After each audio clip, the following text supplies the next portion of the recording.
When the pilot made his initial emergency broadcast, he told us that a window in the cockpit had shattered. And that was the exact terminology that he used. One flight attendant really like raised her voice at the other and told her like, get back, get to the back of the aircraft, like stop service.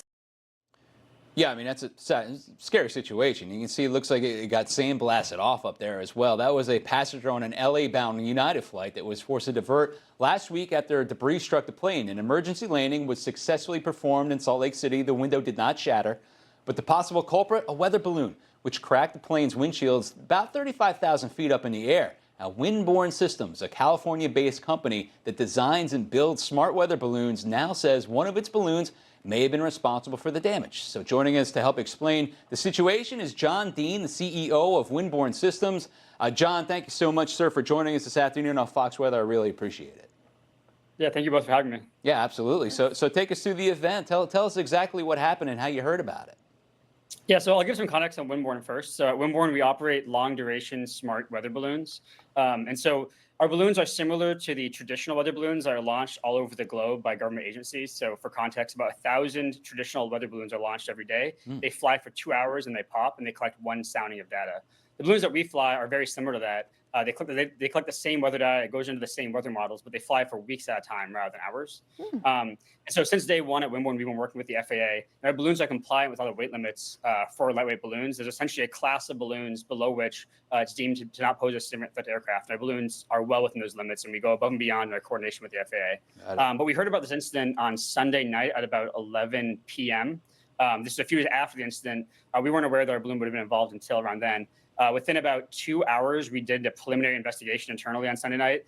We quickly determined that we thought our balloon would have been a likely potential cause, and we reached out to the FAA and the NTSB within 8 hours of finding out with our preliminary report, and we're now working with them to investigate the incident. So, John, take us through that investigation that you guys did internally. I mean, I have to imagine your weather balloon is sending back data. Is there kind of like a geolocation that you were tracking this particular balloon that led you to believe? Or, how do you know that was yours? Yeah, that's a good question. So unfortunately, we're now officially working with the NTSB, and they request that kind of all parties involved in the investigation don't share investigation information until they make their final determination. And so all the statements I made so far, I do think it was likely a windborne balloon, but that's the company's personal, that's the result of the company's investigation. The official investigation will be done by NTSB. So I can't really share more details on the incident than that. Yeah, understood, John. And tell us about the structure of the balloon itself. I mean, this thing was up there between 30 and 40,000 feet. How big is the balloon and how heavy is the payload that it carries?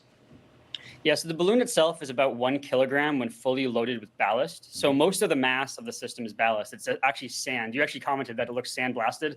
That is more or less correct. Sand is most of the mass of the payload. And as the balloon flies, it drops ballast to go up and it vents gas to go down. And so this is how you control the balloon. And eventually, after 2 weeks of flight, you run out of ballast, and that's why the flight lasts for 2 weeks. And so the most of the mass in this thin plastic bag. And what that means is that this disperses and doesn't transmit as much energy on impact. It dispersed over a larger area. And so it's very different than if it was to say, a ball of metal that was 1 kilogram. Right. And the whole platform is designed to be safe in the event of impact. So there are FAA guidance on maximum weight and also maximum density that we are well within compliance on to make sure that in the event of a collision, a safe diversion can be made. And I'm glad to see that happen in this case. That being said, there are hardware changes that we're making to make the payload even lesser of risk. Like, in my opinion, if there is an unlikely event of a collision, then this was very unlikely, by the way, there should be essentially no damage rather than cosmetic damage. It was great to see that there was no depressurization event, but I think there's hardware change we can make so that if a future incident like this were to happen, it wouldn't even make the news. You had said something earlier that piqued my attention about the NOAA weather balloons and how they go up and then they pop the same day. That's right. What's the purpose of having your balloons fly for up to 2 weeks? What type of data are you collecting that makes that more of a benefit?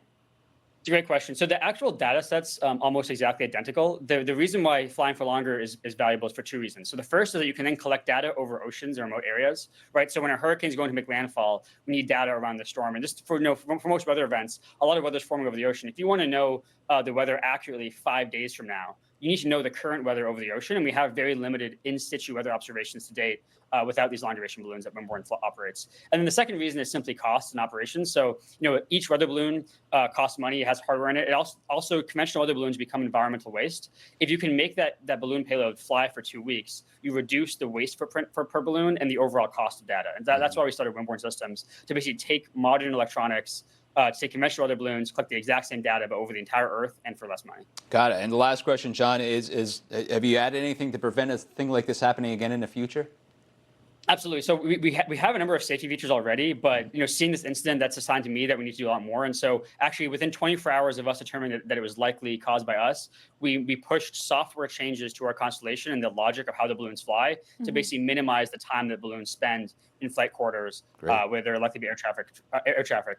And then furthermore, we're also doing more software changes over the course of this week and next week to actually ingest all of the live ADS-B data from all the air traffic that exists and have automated plane avoidance. And so following this at WindBorne, there's a number of things we're doing safety-wise on the software. Also, we're making hardware changes. So that, as I mentioned, if there was another collision, which would be very unlikely, it would be only cosmetic damage, nothing like a shattered windshield. Understood. So for us, our goal as a company is to fly balloons all over the globe, and actually more. We have a couple hundred aloft right now. We want to have thousands of aloft. That mission is simply not possible unless they're completely safe, and so it's a very top priority for me. Yeah, understood. Absolutely, it's fascinating. Yeah, John, and really great work. John Dean, thank you so much, the CEO of WindBorne Systems. Thanks for taking time and sharing what's going on with you guys right now. Thank you, sir. Thank you. Yeah.